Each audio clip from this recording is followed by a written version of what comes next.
Thank you very much. Thank you very much.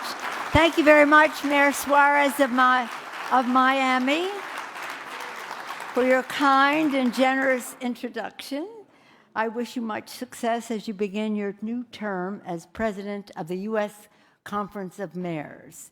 As Speaker of the House, it is my great honor to bring greetings from the Congress to America's mayors for your 90th winter meeting. It's a special privilege to join today's program alongside Secretary Mayorkas and the newly elected Mayor of New York, Mayor Adams. Isn't it exciting to have a new mayor in the midst? All of the mayors here, though,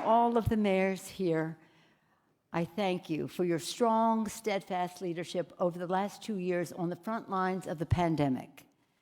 Our nation remains in awe of how you all turned the anguish in our communities into action to save lives.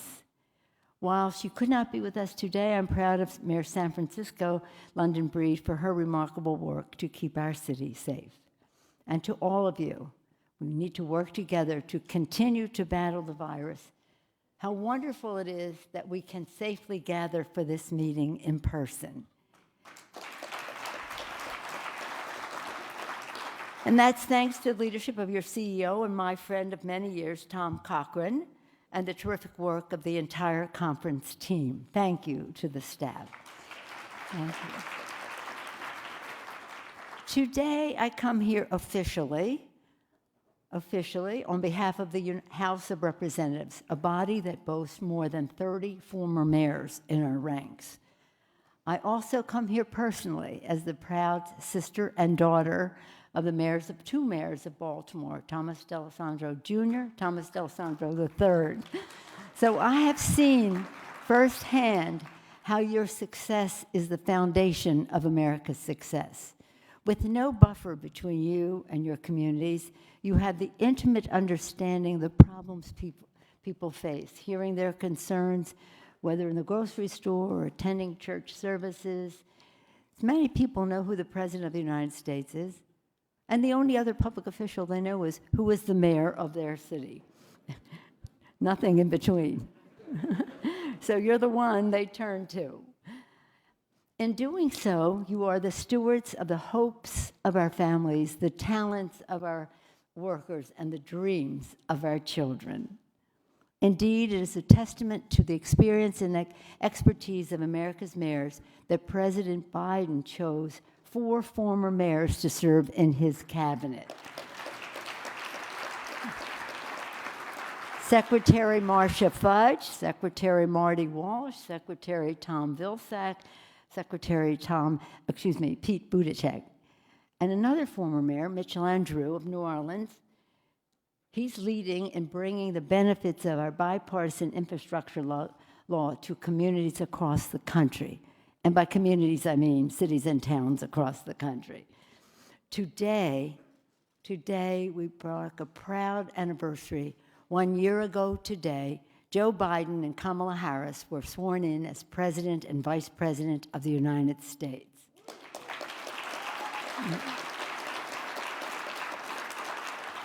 Since that historic day, we have seen one of the most impactful first years of a presidency in modern times. Getting shots in the arms of millions of people, putting money in pockets, delivering the best year of job creation on record. Working together, President Biden and the Democratic Congress, working with all of you, built a strong foundation for much of this progress with our American Rescue Plan. And it is my privilege to bring you the immense gratitude of our House Democratic Caucus for your committed partnership in helping enact this life-saving, law-changing bill, which Change Relief delivered directly to you now. I was telling Tom Cochran and other mayors backstage that when we were doing the bill the first time last year, the year before, 19 and 20, and so when we're doing 20, the first bill, the senators would say, well, we've been governors and we think this should go through the states. Really? Well, we've been mayors and we think it should go through the cities.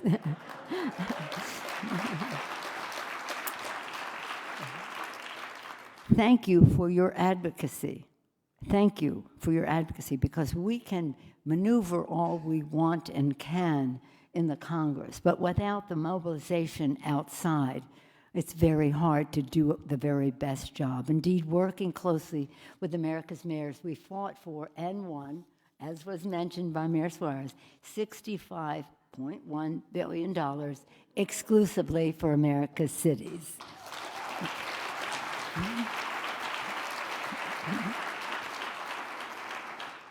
$65.1 billion for America's cities is really a good applause line, I'll admit that.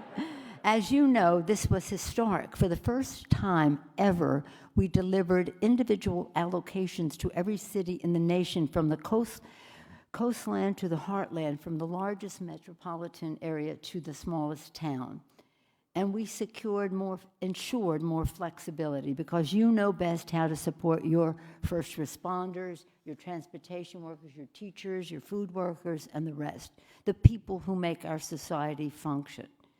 These initiatives have paved the way, again, to shots in the arm for over 200 million Americans, fewer families on the streets with rental and homelessness assistance, and we have to do more, support for schools to get children learning, parents earning, and more. Meanwhile, this law put nearly $1 trillion, over and above what we talked about, $1 trillion directly in people's pockets through direct payments, enhanced unemployment insurance, and the Biden child tax credit, which has lifted millions of children out of poverty. As Congress remains laser-focused on crushing this virus, we remain committed to working with you to support your efforts and our communities. Thank you for your leadership again. In November, the Congress took another step to power our strong economic recovery with a bipartisan infrastructure law, which will rebuild our nation's infrastructure as we transform our middle class.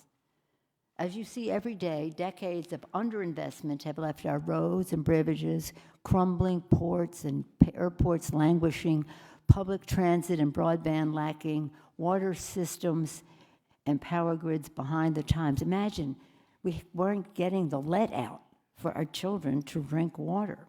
With this new law, we will create millions of good-paying jobs, I say union jobs, with the largest investment. Think of this, the largest investment in passenger rail since the creation of Amtrak, the largest investment in bridges since the interstate highway system, the largest investment in public transit ever, as well, again, as clean water for our children, getting the lead out, broadband across the country, and much more. We want a lot of that broadband money that goes to the states to come to the communities as well. So let's work together to make sure that happens. For our cities, the funding will also help keep families safe with our Safe Streets for All initiative. And it will advance President Biden's focus on promoting equity by reconnecting communities harmed by infrastructure projects in the past that divided community. The investment will create good-paying jobs in your communities with turbocharging Americans' competitiveness, boosting small businesses, cutting commutes, and helping ease supply chain bottlenecks. This law is already delivering for the American people. In recent weeks, the administration has announced new funding to improve airports across the nation, to rebuild and repair bridges, including off-system bridges, and to, again, I keep talking about it, getting the lead out of the water systems, especially in underserved communities. As we implement the infrastructure legislation, Democrats remain hard at work to build back better than it was before the virus even struck. We are committed to passing legislation to bring down everyday costs burdening working families, from health care to child care to family care and more. We must also work together to combat the urgent climate threat, which is already impacting cities across the country.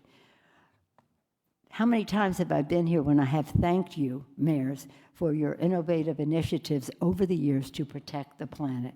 The mayors have been in the lead in America on this subject, especially at the national level when we have been in denial. Not we, somebody. This will make an immediate and enormous difference to Americans, this initiative to save the planet. So Democrats cannot stop fighting to build back better. We hope it can all be bipartisan. That would be our goal. But we cannot, as the president said, he said, I want to do everything I can to work in a bipartisan way, to build the infrastructure where we can find our common ground working together. But I cannot confine my vision for America to just that. We must build back better. Our work doesn't end just what I talked about. We must also carry on the fight to build a stronger, more inclusive democracy where every voice is heard.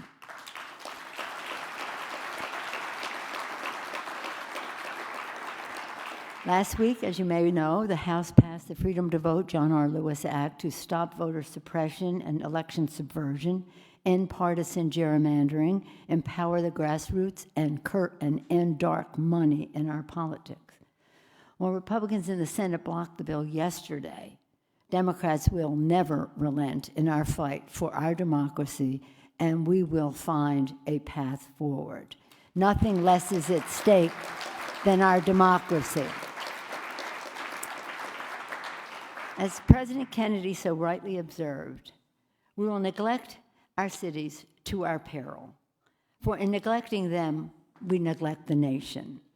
That is why, for 9 decades, America's mayors and the United States Congress have worked together to forge progress for the American people.